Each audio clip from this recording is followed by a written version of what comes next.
back here.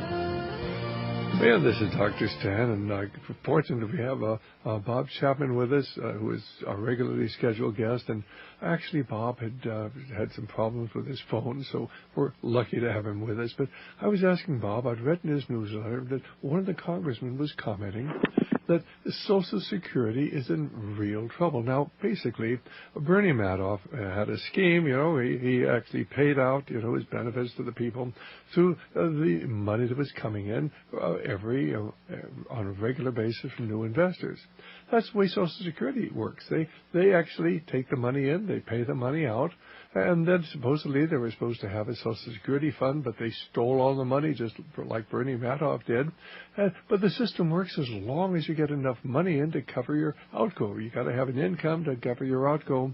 But because of the decrease in number of people paying into Social Security, so many people have lost their jobs, and we're dealing with somewhere between 25 and 30 million Americans who are either unemployed or underemployed.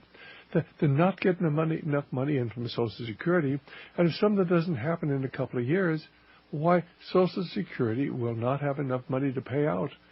And what are your thoughts on that, Bob? Well, since its inception, the monies that came from Social Security went in the general fund. The same is true with Medicare, and the same is true with the bank contributions for FDIC. Most people don't know that.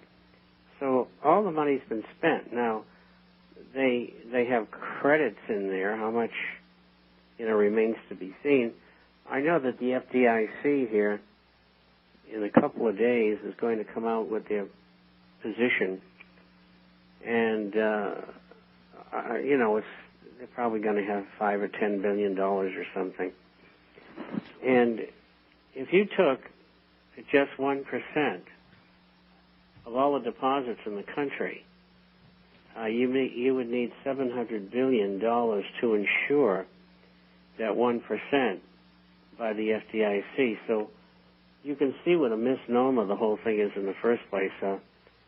It was generated to bring confidence to the system, and now too many people know what kind of a Ponzi scheme it is. But I think unless, and this is really what is taking place.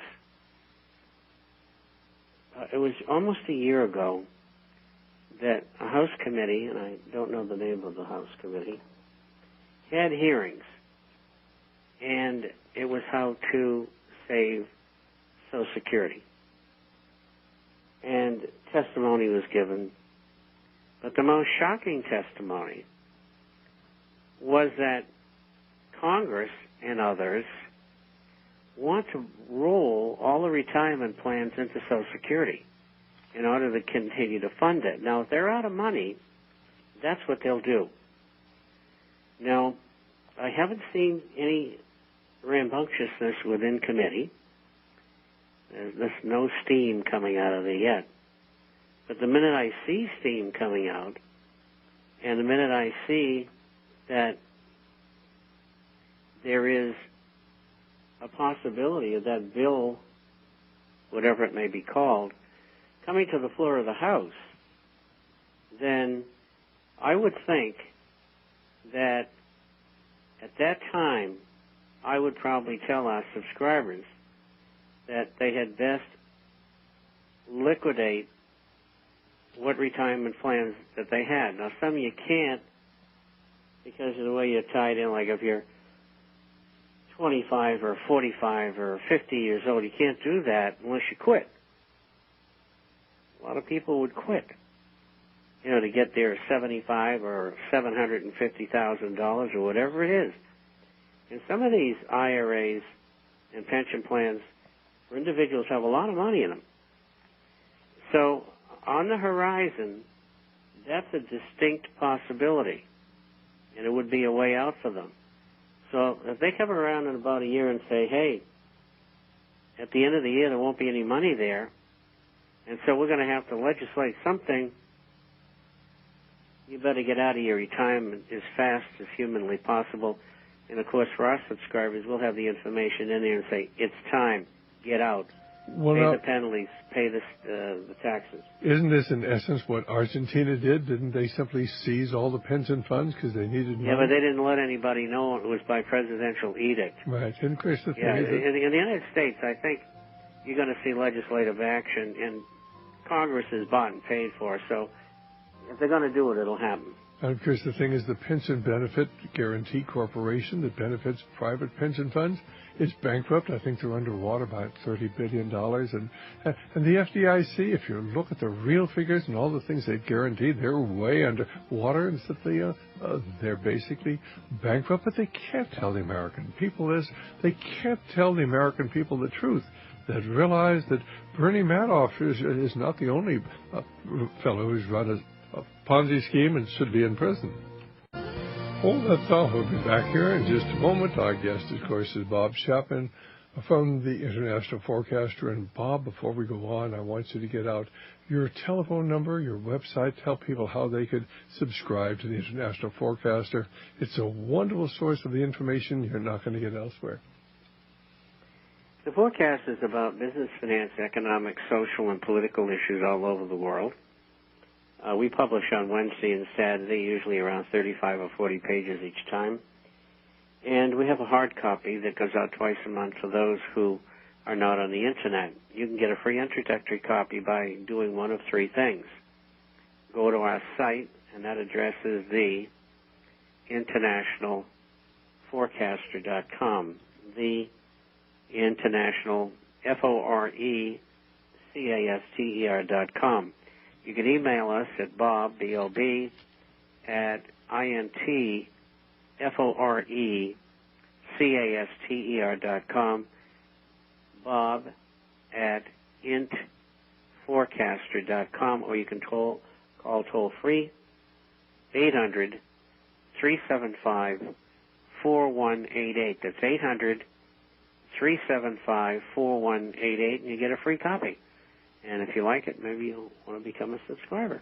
All right, fine. Well, it's always got great information. Well, if you're out there in the listening audience, you have a question for Bob, this is the time. Our number is 1-888-24-LIBERTY, 1-888-24-LIBERTY, or 464-8295. That's 464-8295 here in the Central Coast of California. And Bob, certainly the banks are closing. Now they've closed their 80th bank. Certainly Meredith Whitney talks about a lot more banks being closed. That all this talk about how well the banks are doing really, of course, is the cover for the banks. Most of our banks are bankrupt. And, of course, banking is the very foundation of the type of society we have. It shouldn't be. We should have a free society with a stable currency, but where everything is built upon credit. And when credit isn't there, why, of course, businesses shut down and factories shut down and farmers can't borrow money. And, of course, then the whole society begins to collapse. And that's exactly what they intend. They know what they're doing, but they want, of course, to impoverish our people, to send our wealth overseas. And here we're having to borrow money on a regular basis, about $3 or $4 billion a day. What are we doing? Why, we're giving 4 and 8 all throughout the world. We've got a military stationed in 131 nations. We've got 750 military bases throughout the world. Why would you do that when you're having to borrow money? Pick this story up, Bob. I will. There's two things. One thing I want to answer. So the person who was at the town hall meeting was the only one. And I have it in the coming issue. He sent me a note on what happened that asked about 1207 in the Federal Reserve. And Grayson said, "Oh, I'm so glad you asked." He says, all the talk is about the health care plan, but he says, "I want you all to know that I was the first co-sponsor." So I had to put that recommendation in for the gentleman. Anyway, Meredith Whitney said 300 banks will go over. I don't know whether she meant next year or in total or whatever. You're right. The major banks are all bankrupt. There's a lot of others as well. What is being done here is twofold. Number one, probably between 3,000 and 4,000 banks are going under. This is not going to happen tomorrow. It'll happen over the next 5 or 6 years. And, of course, the big banks will be saved because they've all been given piles of money. No money for Social Security, but plenty of money for the banks. And so the other thing that they're up to, not only with banks buying banks, but now we have private equity groups buying banks. We have foreign banks buying American banks. And that's going to continue. It's a consolidation of fascist power, not only nationally but internationally.